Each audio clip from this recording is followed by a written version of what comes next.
While we're waiting for more people to jump on here, I'm going to throw out a win for myself this week. One of the tough things I find for me is getting in and doing every one of my tasks that are required for me to be doing. So for the last 2 days, I've nailed off every single one of them, and I'm like, so I feel good about completing every task I have for the day, which is great. So the more often you complete a task, the better you can then shoot for the next one too, right? So if anybody else has got a win, throw it out there. Yeah, that's a great win. I'm working on getting my tasks done. I kind of gets. I mean, obviously, you want to go for the low-hanging fruit kind of tasks, right? First, but you don't want to neglect other opportunities that aren't as bright. So I think just staying disciplined and exercising all the opportunities is something that I want to work on. But as for a win, I have been expanding windows for opportunities. So just branching out, finding more Facebook groups where I can inform people about the AK Dash platform.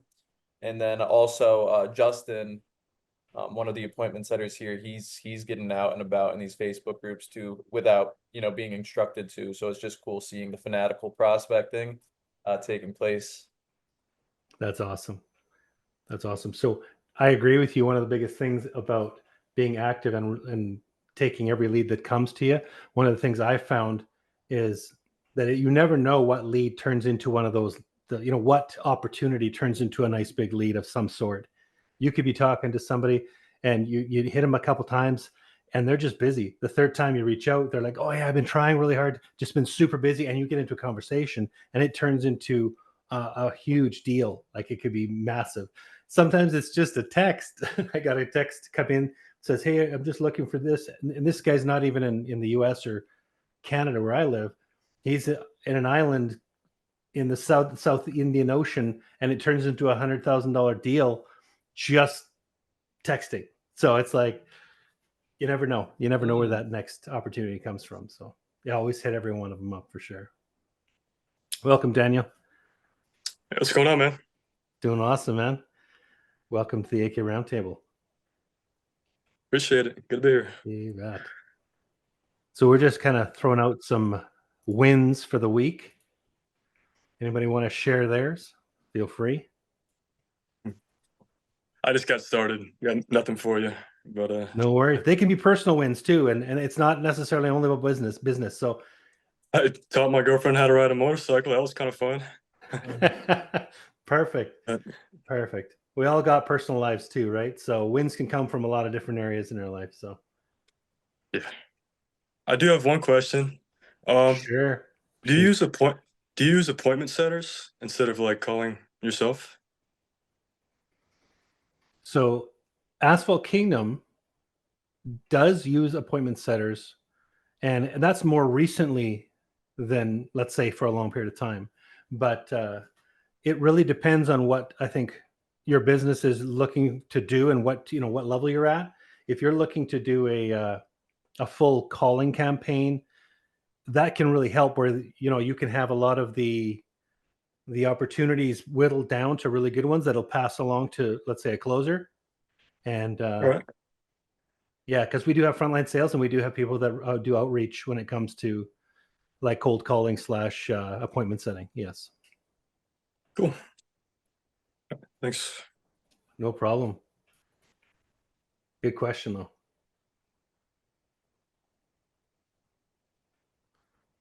Alan, you got anything for us this week, brother? Not too much. I do have one question about the Pavement X. Now, are you guys going to be down there for the duration of how many days is that? Is that this Tuesday, Wednesday, 3 days? It's 3 days, 28, 29, and 30th, I believe. Yeah. Okay, perfect. Yeah. I'm trying to schedule to get down there, so I went. Touch base on that. Yeah, I went on to Payback show, and I was trying to remember what exhibitor floor plan. I think it's booth 6 something. 627. Booth 627 is the one we'll be at with Rhinoworks and Heat Design. So if you guys are looking to join, that's in Knoxville, Tennessee. So if you guys are going, yeah, stop by our booth for sure. Love to see you in person. Is it Knoxville or Chattanooga? Sorry, you're right. It is Chattanooga Convention Center. My bad. Chattanooga Convention Center. You're right. 100%. It's just on Chestnut Street. Does anybody here correction. use performance partners to subcontract your leads? Yes is the answer to that one. We have Right. obviously the network's pretty big, over 22 years of connecting with people and businesses and building businesses.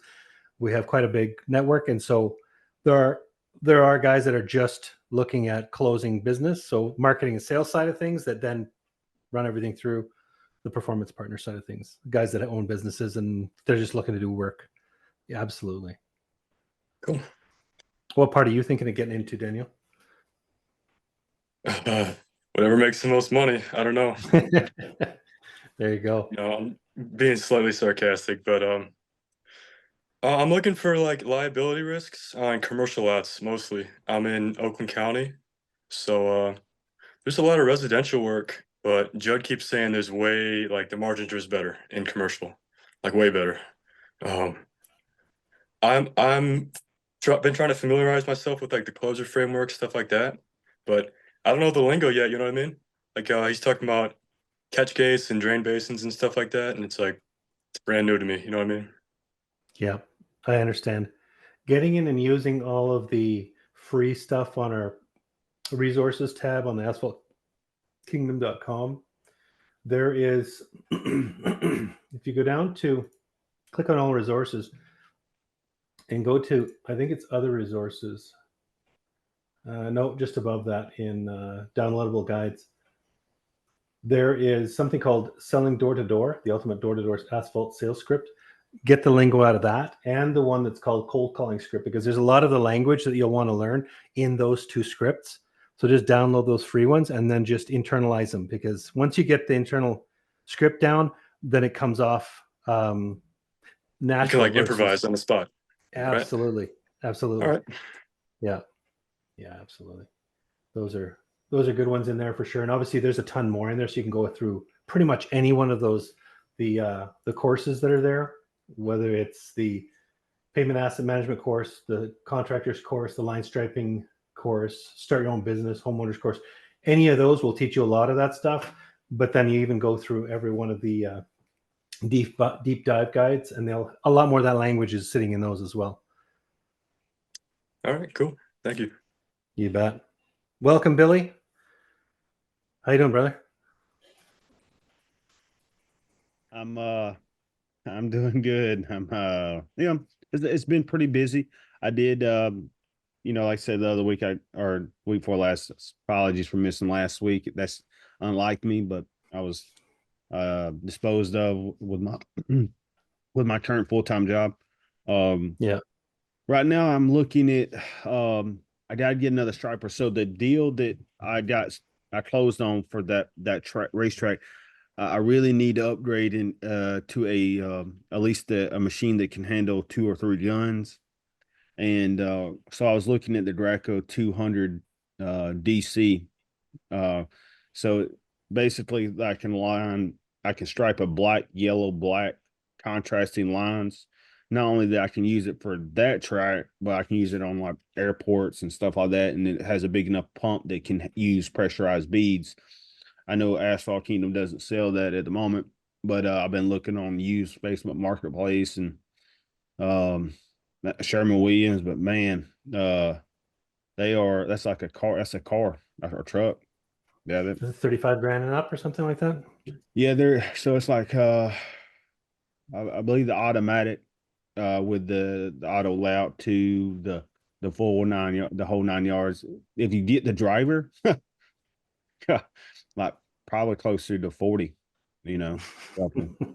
So, and so I was thinking, I've seen anywhere from 10 to 20 for used, but it's kind of risky,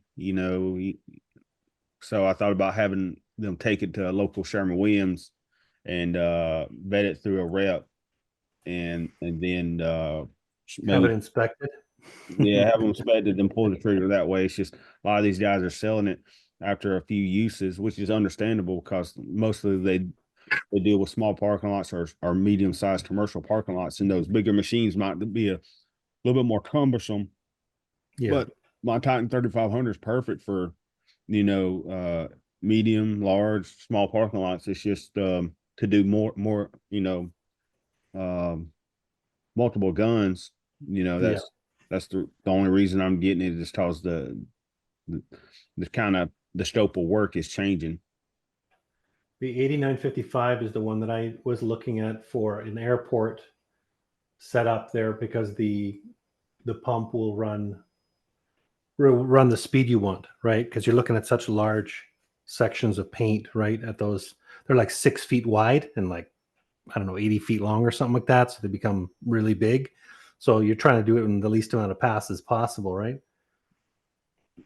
Yeah, that and like I do like the so I love Titan for the pumps. I think they've got phenomenal pumps. I just wish Titan and Draco would make it like a child and put the auto layout and lasers.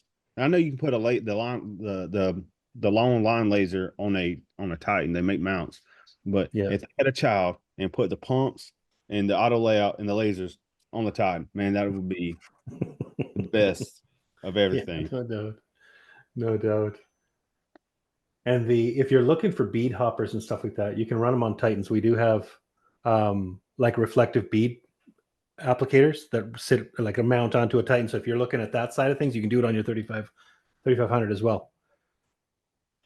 I mean, truthfully, I might have to do it with a third. So because right now I can't so I talked to Sherman Williams, and for any of y'all that go through Sherman Williams for looking at getting equipment that maybe Asphalt Kingdom doesn't currently carry at this moment, know that if you get approved, the financing is usually, I think it's like 6 months, and you have to have it paid off. So try to have book up your jobs, go ahead and get on your dashboard on AK Dash and go ahead and start closing deals. That way you can kind of have the machine paid for in that 6 months. If not, you're going to be very stressed out. So I don't mind making a big commitment for a larger purchase. I just want to have contract signed, and the contract that signed is enough to pay for like a used, $10,000 to $15,000 striper, but I needed to I wanted to be able to have like the bells and whistles, and the only way to get the bells and whistles is if I looked on the U side. Gotcha. Yeah, you can always look on the Facebook side of things with Asphalt Kingdom. We have that 22,500 member site there, the used site there, where the guys will trade stuff and sell stuff and whatever. So check on there. I posted on the other Facebook groups, the line striping, and everybody's because every now and then I see Judd posting and different coaches. But I will also, haven't posted in the Asphalt Kingdom Facebook yet, but I'll ask to see if anybody's got one for sale. Yeah, for sure. I think it's a hit and miss, obviously, because it just depends on who's there and who's selling what, right? So yeah. Oh, that's cool though. You said you landed that job? Yes, landed, but the kicker is like, all right, so it's got to be done by Easter. But then they came back and said, hey, like they're doing a test January 1st ish, and so they needed at least the main line around the track, the biggest part, done before then, and that's like ETA of doing it during Christmas week.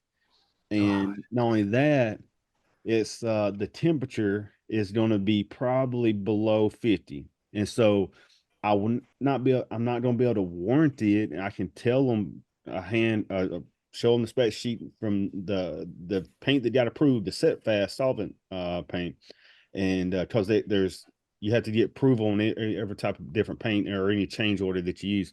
And NASCAR said, or from NASCAR, they have to have that line, so they don't care if it it lasts, because the intent is that I can go out there and restripe after the test once it's warmed up and do a final pass. But I'm like, oh man, if I have to push it, I'm gonna get my leg workout in. There you go. That's cool though. And to get in with an organization like that, that could lead to one or two more tracks. You never know. I hope so, because I think I was a little too competitive. Oh well, But you can work it up if you have to. I'm close. Yeah, as soon as they sign the strapping part's good. As soon as they sign the crack filling, it's about 10,000 linear feet of crack filling, Wow. and that I'll do. So that once if they sign that, then I'll get the R4, and then go ahead and order that, and I'll just deliver it to the track. There you go. Yeah, just have it delivered there and pick it up and go to work. Nice. I got a question. Sure. So I got a job. I'm trying to sub out. What do I do if you don't know your subcontractor's rates? I mean, do you kind of just guesstimate it and then approach them and, hey, I found this job for this much. Are you willing to do it, or do you discuss rates before you make the proposal? I would definitely be looking at discussing any if you own the contract already, you're looking for a contractor to do that work for you. First of all, I'd vet that contractor, number one. Number two, I would definitely be open, saying, hey, this is what I got. What do you guys, let's work out, just be open with each other, right? Work out a plan. Say, hey, I'm looking to get this for you. You guys willing to do your work for that? That's kind of how I would hit at it. I mean, when I've listened to what Judd's talked about when it comes to coaching guys doing a GC model where you have won a contract and you're not performing the work, typically you'd want to work from that perspective. Be open and honest, have some open dialogue. Say, I'm looking to make 15 points on it. What do you guys, you know what I mean? What's your guys' rate? All Would right. you guys be willing to do this project? But I would definitely be vetting anybody I'd be looking to do the work for sure. Because you want to make sure you're covering, you're the face of the business. These are your performance partners. We'll make sure that they're qualified. What if I don't have the contract yet? I mean, would that be risking the subcontractor kind of going on their own and, taking the contract out of my feet? You don't need to necessarily share with them to get rates from a performance partner. You can just say, hey man, I got this property, it's 50,000 square feet. I'm looking at this, and this for services. What are you guys' rates on that stuff? You can work from that space and without having, any risk of losing because somebody went direct to the owner. Yeah. All right. Cool. Yeah. Hopefully that Thank helps. Yeah. Anybody else have feedback on that? Billy, do you have any experience in that?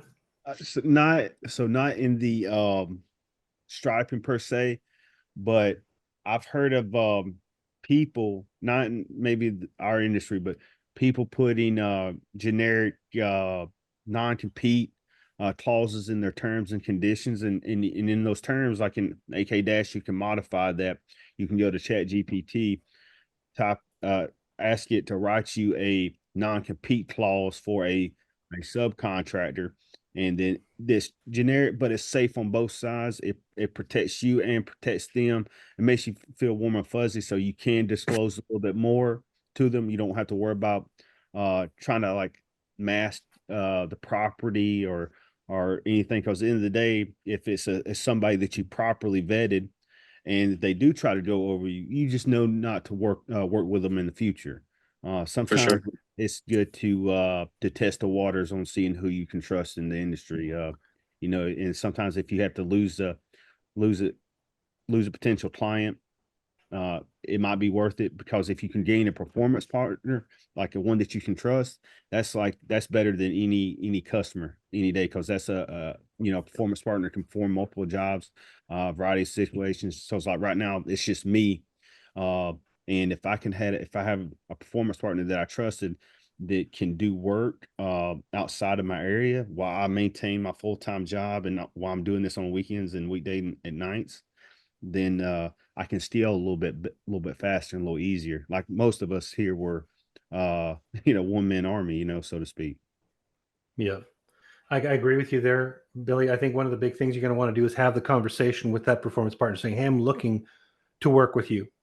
I'm obviously looking, I have clients and I would be continuing, if this works out, I'm going to continue feeding clients your way. Would you be open to an agreement? And if they're not willing to do that, I mean, you'll be able to tell right away. I mean, people pretty much show their colors pretty soon, and you can definitely sort of vet your performance partner pretty easy. Oh, somebody's seen that happen to them. That sucks. Got their job stolen from them. Yeah. Ouch. It does happen, and I'm not going to say it doesn't. And that's why I said at the beginning, you don't have to give them all the information at the beginning, especially if you're vetting them. Give them, hey, see, this is what I'm looking at for square footage. This is what I'm looking at for linear feet of cracks. This is what I'm looking at, whatever that looks like, and then have them provide you with numbers based on square footage or what have you. And that can work as well. And then once you develop the relationship, it could help too. Go ahead, Dylan. I just feel the need to say this because I know Judd would. In terms of vetting, it never hurts to go above and beyond and even like take them out to lunch and make sure that there's good alignment there. See what their values are about, exchange your values with them. Because ideally, a performance partner one time is going to be an ongoing relationship. So that first impression, going above and beyond, and like, setting up some time where you guys could have lunch and really do a deep discovery on why you guys are in the industry and what you're looking to get out of it and your values, that could just save you that pain of being screwed over. And it sets you up a good foundation with your performance partner. Be friends with them too, is what you're saying, right? Basically. Yeah. Be personable. All right. Yeah. It's a relationship development that you're going to look for, especially in a performance partner. Just you guys' personal opinion. I mean, I don't know if you guys started off as contractors subbing out jobs, but just your personal opinion. You think it's worth it going from subcontracting out leads to fully owning a business and doing the work yourself? Go ahead, Billy. So different people do different things. Like some people are comfortable with subbing out paving and bigger projects. Me personally, if I haven't done it or don't know the intricacies of it, I don't feel comfortable taking on a liability, because just say if that paver, like there's an issue, right? And you're acting as the GC, right? And they're the sub. They might kind of not intentionally throw you on the bus, but if there's an issue that arises and it needs a total repave, or there's something something that I don't know the intricacies of when it comes to like asphalt. I know basic enough to get me in trouble, but I feel comfortable subbing out striping because I feel like I've done it enough, and I know what to expect on level quality. I know if there is shortcuts, I know what to look for, and I know if they did prep, I know what to look for. And so if I had to vet somebody, I would look at their quality of work and their body of work to see, does that align with my values to my customers, or are they getting the same value proposition from because when you have it subbed out, your customer's not going to know. They're going to see you, the face of the business, your brand, your name. So sometimes like I'll turn down opportunities or pass it off to somebody is like just because of the experience. The experience and because like I one bad review can tank a new company like yourself or me. It's only been in business for a year and a half, 2 years. And the other thing, I think, if you were asking the question, Daniel, is it worth going in and doing a GC model and then adding on performance portion of the business, correct? Sorry, I cut out for a second. What was the last part? So you were asking whether if you start out as a GC model, so you're selling, you're just selling this to performance partners, and then adding in performance as you build your business. Are you asking if that's a valid route to take? Mm-hmm. Okay, so a gentleman that started with us about 14 months ago, he's looking into adding. So he started out GC model. He did about $4.5 million this last 14 months, and he's looking at adding trailers and crews to his business as well, because the add-on profit margins are really good. Yeah, it goes from like 15 to like 30 or 35, right? Ish. It can be even higher than that, depending on what projects you're taking on. Yeah, and depending on your Okay. overhead, obviously. If you have larger crews and so on, it can Alright. be less because you have, more mouths to feed. But even 35 to 45% and higher from that if you're self-performing. All right. Yeah. Thank you. That was helpful. You bet. Awesome. Is that Jason? The one who's making like 4 million or something? Jason Morales, yeah, in Denver. Yeah. That guy's a beast. He sat down with me on a call one day, and we were just talking at the beginning of the call. We always make sure you're reaching out to every opportunity you have a chance to talk to, and it can be multiple times. So we just had a conversation, and then it morphed into a beautiful business. #1 guy in Denver, so that's pretty cool. And I Cool. don't know what you do as far as services, but if you're looking to stripe, you can go rent a striper at most rental places. If you need, go take some water, bucket of water, and learn how to use it in your driveway. And as far as restripes, you could figure that out pretty quick and get to rolling on your own on that.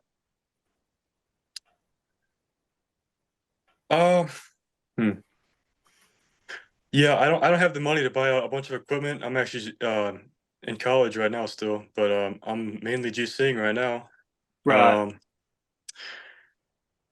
I'm probably gonna focus on pothole and crack repair, like alligator cracks, stuff like that, and just general seal coating. But hopefully mostly commercial. That's in a nutshell. Yeah. That's smart. Go ahead, Billy. You mentioned you're in college. So also another thing you want to look at, you mentioned seal coat. I would say look at pothole repair, definitely hit the nail on the head, crack sealing. Look at how long when you can go on a 20,000, the average 20,000 square foot parking lot, and how fast can you do that service? Like line striping, if you chalk it out, put that shingles out for your start and stop positions. I mean, you can do a small 50 spot 20 to 50 stall parking lot within a couple hours, and that could be something you can put around your weekend schedule and your school nights. Talking about seal coating though, now it's a great value and you can make some good money, but you got longer cure times on that seal coat. It might take 12 hours, a whole day to put. And by the time you put that second coat on, more liabilities. And if you're pushing it, I pushed it. It's a lot more work until you can afford to get that nice AK 300 or the AK Boss 750 that's on my dream list. But I think a striper, the 3500, I would think a 3500, if you could get one or two jobs, or one contract to do multiple locations, you can justify the cost of getting a striper. Now something more than that, I would say get comfortable doing the services that tailor around your schedule, because even taking on projects as a GC, you don't be spending so much time reading over site plans. You don't be spending more work reading and on the computer than you are performing, and you might find it easier to probably do be a performance partner for somebody, or and somebody might want to chime in on that, because on most of all the proposals, I spend more time a week sending out proposals and reading, filtering out through files on site plans of 100-page document that somebody from wherever state sent out, that they probably haven't even filtered throughout all the documents. I only need one part of that, or maybe a subparagraph in one particular page of a site plan. And, it's a lot easier to, if you're going to put the work in to review it, to might as well do it. All right. And somebody asked about the 850. I think the 850 is great. But personally, like, I think the stability, so the bigger wheels on the 3500 is more stable. I think the pump is definitely for solvent-based paint, and you want the flexibility. If you don't spend, like, I think it's what, 3,000 on the 850, man, you I can justify, because I've been in, I'm the probably the poorest person in this room, or in this call. I put up a few coins, and I think AK Matthias can speak on it, but I've never financed equipment yet through AK or Asphalt Kingdom. I think they can work something out and get you something if you have the job lined up, Yeah, we definitely have options for funding. So there's a need for that. Another option is it's not just the 850, but there's a new Stripe 4250 made in the USA. It's 4 wheels, pneumatic tires, good stable unit. It's only $2,818 versus with the 850 with the cable caster assembly is about 2,700 anyway. If you add that in, the 2675. So yeah, they're very close to each other. What brand is that, Matthias? It's called the New Stripe 4250. Huh. I haven't heard of that one yet. Yeah, it's on our website there. Here, I'll throw it into the chat. How would you compare that to like a Titan 3500? It's not going to be quite as robust as the 3500, and that's obviously not a Titan. But the nice thing about it is in the similar price point, an entry price point, it's going to be able to do oil-based and water-based paint. It also has a lot bigger duty cycle engine on it and pump, right? So it's not going to be quite as light duty, let's say. But yeah, nice machine. It looks like it runs really great. We watched an amazing demo of it and everything like that. It looks phenomenal. Price point wise, it's ridiculously good. $2,818. Like, that's awesome price point. Yeah, they have a few more models. We have a few more models of those as well. There's a 4600 that does actually self-driven, so it actually has it'll actually be able to control speed, so you can actually have it drive itself, just like the old. I remember lawnmowers that used to be able to drive themselves. After I remember years of hand pushing lawnmowers around yards, but yeah, that one's about $4,500 for the new Stripe 4600. But cool machines. We talked to the owners, the people that manufacture them, and really nice work they do on those.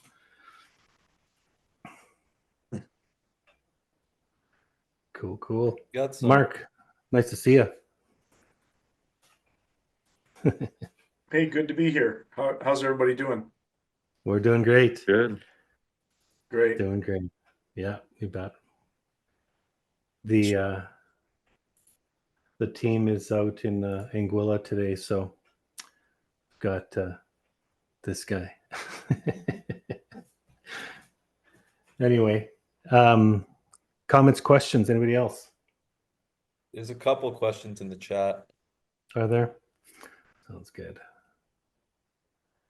Let's go up here. I see you think the 850 will perform on striping for small jobs to last and build from that? Absolutely. We've sold, I think, how much did we sell? I think in the last 12 months, we've sold over, I think it's over 500 of those units, and they're great for jobs from 35 to 50 stalls at a time. Yeah, they're a great entry-level machine. Not just that, I have a lot of guys that buy those as a secondary unit for stencil work, so they don't have to reload their main unit. And great light unit, so you can just throw your pail of whatever blue or whatever you're using for an off color and stencil away. Really good for that, for sure.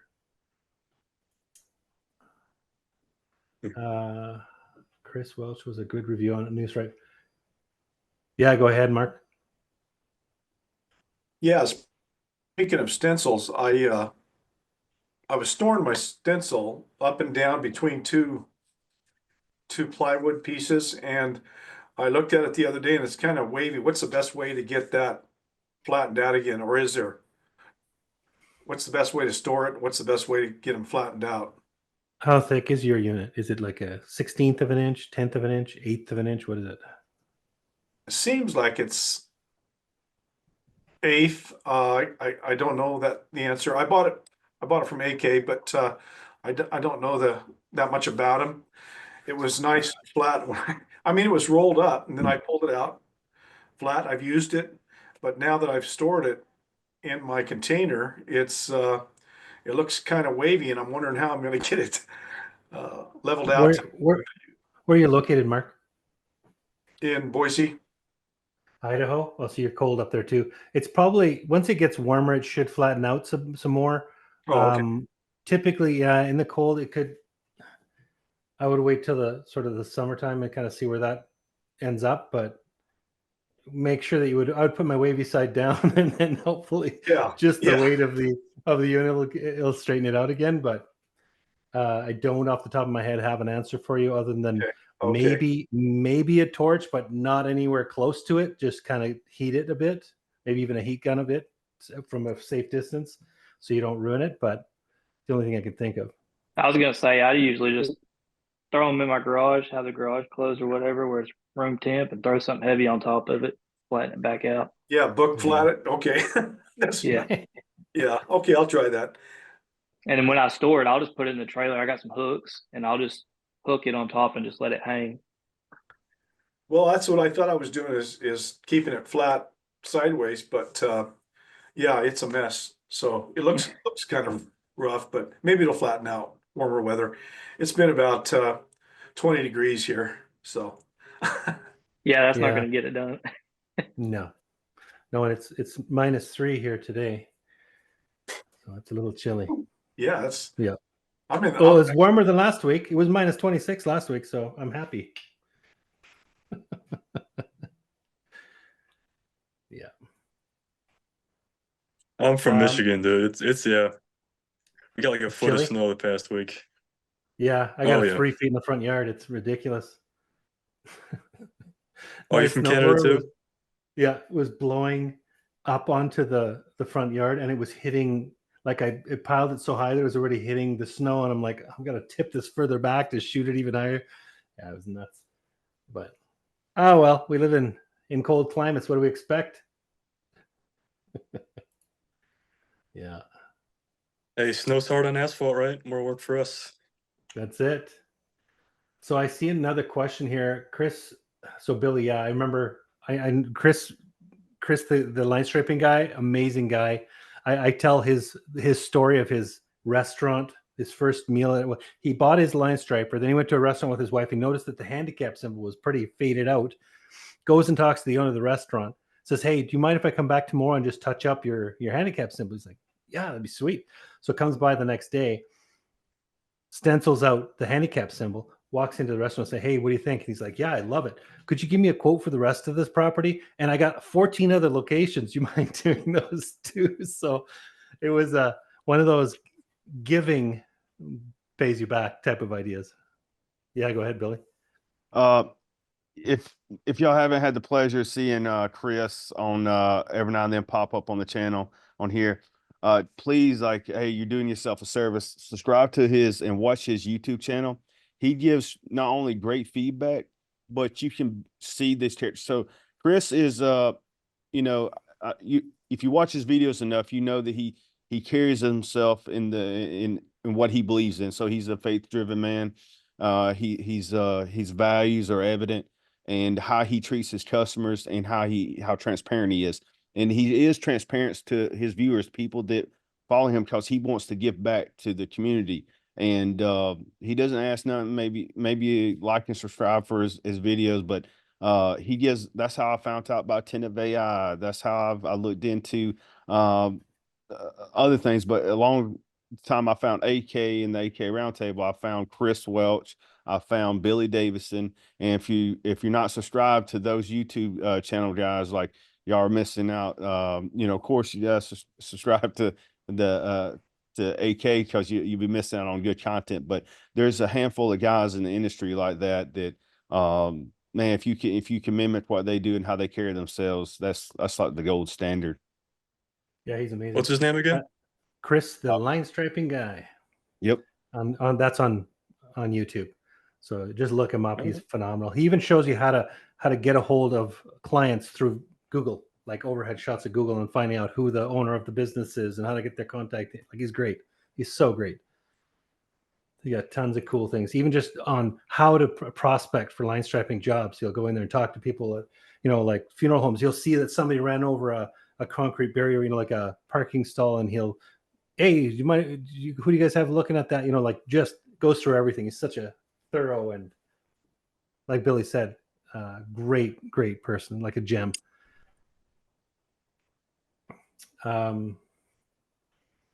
So is that good 4255, or is it, or it's frisky? And which one is the most easy to clean and operate? I'm not quite sure I understand. iPhone, you want to ask that question again? I'm not sure I understand what you're saying. Can you come off mute and just ask the question? Because I'm not sure what you're asking here. All right. I'm trying to figure out. It's a good machine. I know that. Yes, very easy to use. So we watched a full demo of that unit. It looked phenomenal, like so easy, absolutely super easy to use, easy to prime, easy to get rolling. Like he was phenomenal. It was a great machine. I couldn't say enough about it. And we watched full live demo of it. Easy to clean as well. It'll do both oil and water-based. So you're going to be cleaning with water if you're using water-based paint, and you'll be using mineral spirits for the oil-based side of things. So easy to clean. Yep. I got one more question. So I've never done line striping.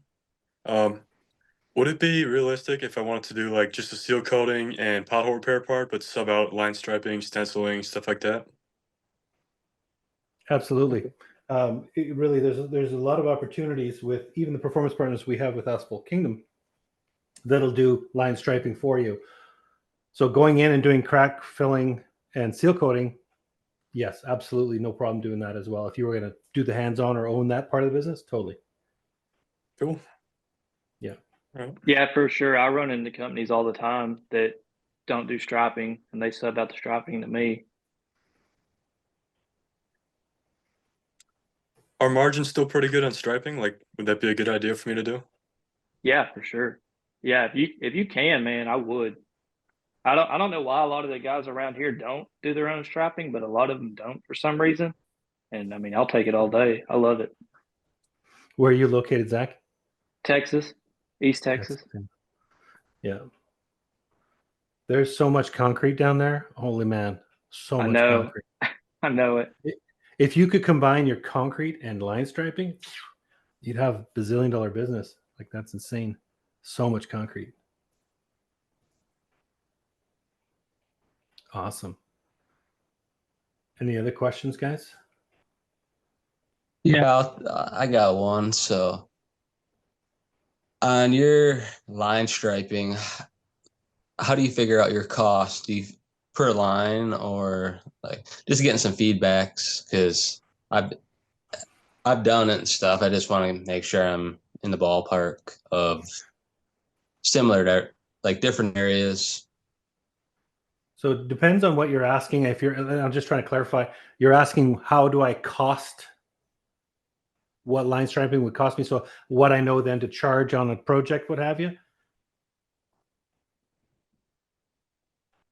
Oh, might have frozen. Oh, there you're back. I just want to understand your question. Did you hear what I asked? No, I froze. Okay, you froze out. Okay, so it's all good. So my question was, so you're just looking to figure out how to calculate the cost of my labor, materials, supplies, and stuff like that? No, just like what do you got? Like just what How other do you guys charge? charge per line? You know, like just make sure I'm in the ballpark of other companies that do it. So there's a In couple different ways you can areas. do it. And I'll let anybody else want to throw the feedback in there too, but there's two ways to do it. Number one, it's from a cost basis. What does it cost you to do that job up? Or per line, like what per foot? What do you charge per linear foot? So who here does, Zach, you do line striping? What do you charge? How do you charge your jobs out? Do you use a cost up model, or do you use a per line, per linear foot model? It really just depends on the size of on the size of the job. Typically, I'll count all the lines out, and I know it's going to be about the same. I'll count all the lines out, and I know it's going to be about the same as the linear foot price would be. I've got the 2 and 2 hand in hand. So depending on the size of the job, I'll just add up my numbers and see what makes the most sense.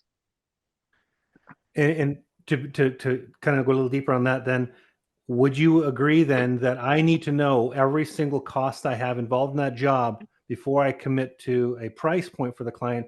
Otherwise, it doesn't make sense for me to even quote the job, correct? Yeah, you can lose real quick. Real Right. quick. So You spill a bucket knowing- of paint or contaminate it, and you're knowing the cost of your job is going to be a key part of what you charge the customer. You would obviously have a flat rate if it wasn't going to meet a certain criteria. If it's a 20 line parking lot, I probably wouldn't be going in at the same price as I would if I was, a 1,000 line parking lot, right? I wouldn't be using the same model. I'd be using something very different. So I'd have a minimum base cost based on what it would cost me, even just to show up for an hour worth of work, saying, hey, that's my $500. I don't come for anything less than that. And then jobs from that point up, I can start working on. If I have a 500 stall parking lot to do, I can charge less per line than I would for a 20 stall parking lot. Am I right there? yeah, for sure. It all comes down to what your costs are and then what you end up charging the client. So you're still making money, because if you suddenly come into a part where you're suddenly just breaking even, yeah. Yeah, What's the because I point? look back at some of my bids when I first started, and some of the jobs where I ran into trouble or had this happen, and looking back, I really didn't make any money on a lot of those jobs because I wasn't bidding them right. There we go. And I know I probably didn't specifically answer your question, Alan, but did that help you at least a bit? Because I don't know if there's a magic pen that says, yeah, it's this much, because your market's going to be different than Zach's market, than Billy's market, and anybody else's market on here. But if you're looking at it from a perspective of cost analysis and understanding what your costs are to charge out on, you can figure that out pretty easy. I have examples. If you want examples, just email me at Matthias@asphaltkingdom.com. I'll send you some examples. The examples I have are out of Michigan, so you can take it or leave it that way too, if that works for you. And don't get suckered in just because someone local is doing it for X amount. They may be way high or they may be way low. So don't try to charge what they're charging, because it may get you in a bind as well. Judd says this all the time: fill your pipe with tons of marbles. So at some point or another, the marbles start falling out the other end. If you're putting everything together into that pipe, you're just filling your pipe full of marbles, and they start coming out the other end, you're doing something right in there. Never ever be competing with the low ball, just like Zach said. You're not looking for the low ball guy. You're looking for the middle of the pack. So you're hitting 25 to 35% of the quotes. If you send out 100 quotes, you should hit about 20 to 30 of those quotes. You should hit 20 to 30 of those contracts. If you're not, and you're down to like 10 or 12, maybe you are a little bit high. Maybe you need to move it down a little bit just to, sit into the middle portion of that. So you bring up your average a bit higher. But it shouldn't be in the part where you're not making money, obviously. So make sure you're very cognizant of what your costs are. We have cost calculators built into AG Dash. Talk to Dylan Malone. He can walk you through how that looks and what that looks like and how to cost your stuff out. So we can help you with that too. And a lot Good of times, question. if you look at your per foot pricing, you'll come to understand you've got some wiggle room. I used to, in my head when I first started, I've got to have this amount per linear foot. And when you really start adding up, okay, how much paint it's going to take and whatnot, you'll realize, man, I can still make money and beat out a lot of these guys and be way more competitive, because those guys are in that same mindset. Hey, I don't do it for less than X amount per linear foot. Really, there's some, on big enough jobs, you got some wiggle room to play with. That's right. You never know what the overhead is for a larger business than yours, right? You don't know what their average cost to show up at a job site is. So just run your numbers, know what your numbers are. And when you go to bid, you'll be competitive because you're going to set in a space in there that'll eke out, like I said, 20 to 30, maybe 35% of your quotes and make a good business.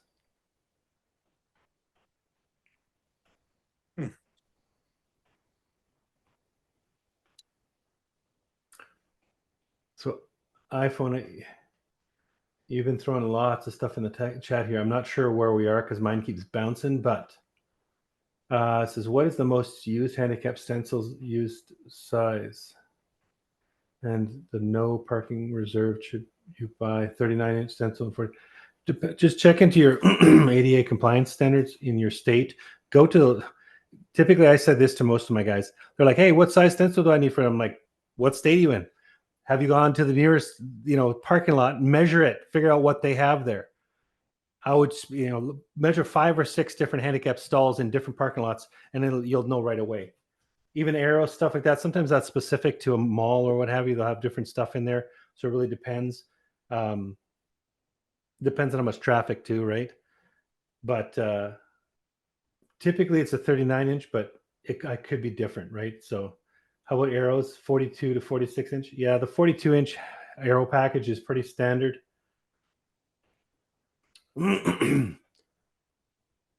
Hopefully that's answering some of the questions you had there. A lot of car dealers want this done line striping, but have no idea what to charge. So 39. Sorry, like I said, this is bouncing around for me a lot. Jump on and ask some questions, brother. If you got some specific ones, I'll try to answer them live for you. Hey, the car dealerships. Hey, they car dealerships don't feel like you have to do you're doing car dealerships as a service, but also know that with car dealerships, you're going to need them to move. It's going to be multiple mobilizations because they're going to have to move 20 to 30, 40 cars at a time to different parts of the lot, so you can stripe it without getting have the liability of getting paint on new vehicles or anything like that. So they're prepared to pay probably quite a bit more than your average job that size, because they want peace of mind, because what you probably make on that one giant lot, they probably make on one car deal, and they're probably averaging decent car dealerships averaging 10 to 15, 20 cars a day. And so yeah, they're not going to miss that couple $1,000s they're spending on investing in their property. There's also something called the parking lot striper, Titan side striper it's called. You can add that for doing parking lots with vehicles in them. So, when you typically look at a parking lot that has car dealership vehicles in it, they'll have them spaced enough so that you can get in and out of vehicles from both sides. So you can run a little guy like this, basically just add your gun to this unit and you can stripe between those, put a shield over it. That's what I would do to avoid any type of overspray. Put a spray shield on it, and give her, like, you can actually run this machine between vehicles, just so you know. So you don't have to move everything. And remember, if you're doing water-based paint, it's a 7-minute dry time. I mean, imagine if you could just eliminate all that moving of vehicles and make a big difference. What, $759? Yeah, it's not pricey, but it's handy. It's handy if you can get a job on a parking lot like that. Cool. We are getting close to the top of the hour here. Anybody else have anything they want to add or anything they have questions about? I can't believe we made it this far and we haven't had an uncomfortable silence yet. I just want to say to him, I know he's got a lot of questions, and I don't mean this in the wrong way at all, but the best teacher for me has just been going out and doing it. There's been a lot of times I've been scared to do something, and I'm like, man, I don't know how am I going to do this. How am I going to do this? And I just go out there and do it, and I figure it out. And, don't mess nobody's stuff up, but that's been what's worked best for me personally. So experience. I'm ready to jump head first in, man. It's just what do they say? Like early bird gets the worm, but the second mouse gets the cheese. Something like that. I'm trying to ask Judd, what are all the mistakes you made, dude, so I can avoid all of them? Legal landmines.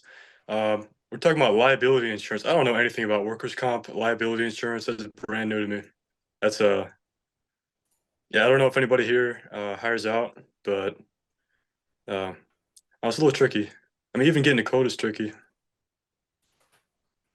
But we have insurance here. Hold on. Copy. Commercial insurance. Just copy that link there.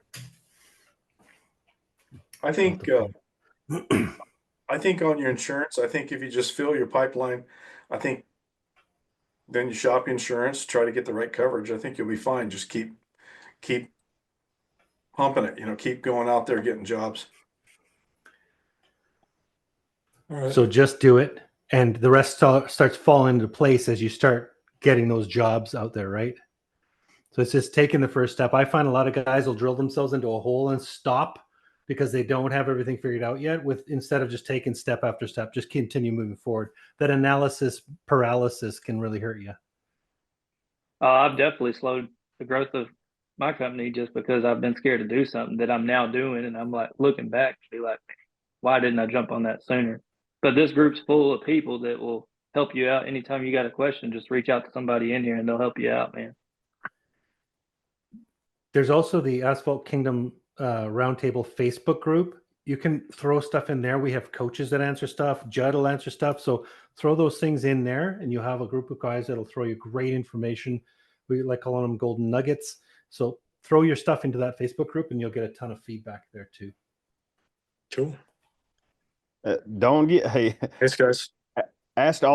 Feel free to ask all the any question in the AK. The AK roundtable is unlike any other line striping, seal coating forum. If anybody's ever joined any groups when you're first starting and you ask a question after you gunny Google and you're still confused, the industry is you got to have thick skin. They might be a little bit hesitant to give you knowledge, share some of that knowledge, or they might be a little rough around the edges when they give you. So the AK, you can be a peace of mind asking maybe silly questions, but here at AK, man, we treat everybody like family. There's nothing is a silly question because we all was there one point in time, scared to do our first job until we built the confidence up to do it based on talking to people to our left and our right, doing the job, slow as smooth as fast until we built that confidence. And so once we get through that barrier, then we can share it amongst ourselves and then keep feeding the confidence of ourselves. Because there's, like I'll be honest. I'll raise my hand. I'm totally scared of this job that I'm coming up and doing because it's a huge project. And, I grew up my whole life being a fan of this sport, and I don't want to let nobody down, much less myself, because I have enough confidence where I'm dangerous. But I have the thing is, being scared means you care about your quality of work, and that's okay. And that's the message I want to send home. Scared is good. Just be able to push through it, and when you look back at it, be like, man, that was easy. I should have been doing that, like Zach was saying. Yeah, that's awesome. And as long as you're going to go back and make it right, man, and the customer knows that, then. All right. Here to complete until we're encouraging. done. Oh. Yeah. All right. Right on. Can I ask one more question? Last one, I promise. Yeah, absolutely. So, season's over here in Michigan. It's just snow every day. It's starting up like April 17th, 18th, 19th, something. Do you guys think I should be just throwing out assessments like all over the place, getting ready for the season to start as soon as possible? Yeah. Just Okay. like 2-finger gunning it everywhere, man. Just shoot everything. Just boom. Go after anything you can think of, and go after the stuff that you don't even think you should even be going after. Go after that too, because if you don't, when are you going to do it? Right in the middle of a busy season? It's already gone by then. You might as well be doing it now. Most people, if you really want to get after it, the winter time is the perfect time to do that because everybody else is on holidays. They're all like, yeah, it's Christmas time, shutting her down. Go do it when nobody else is willing to do it. 100%. Give her duty. Awesome. All right. Yes, sir. That's an excellent way to close this Asphalt Kingdom Roundtable. Thank you guys for joining in, for being part of it. Thank you so much for your feedback, everyone. Billy, Zach, Mark, Tom, Daniel, Dylan, and Unit 10, who's looking amazing at his lighthouse there, eating popcorn. I appreciate you all. We will see you next Wednesday on the Asphalt Kingdom Roundtable. Thank you. Thank you. Ciao for now.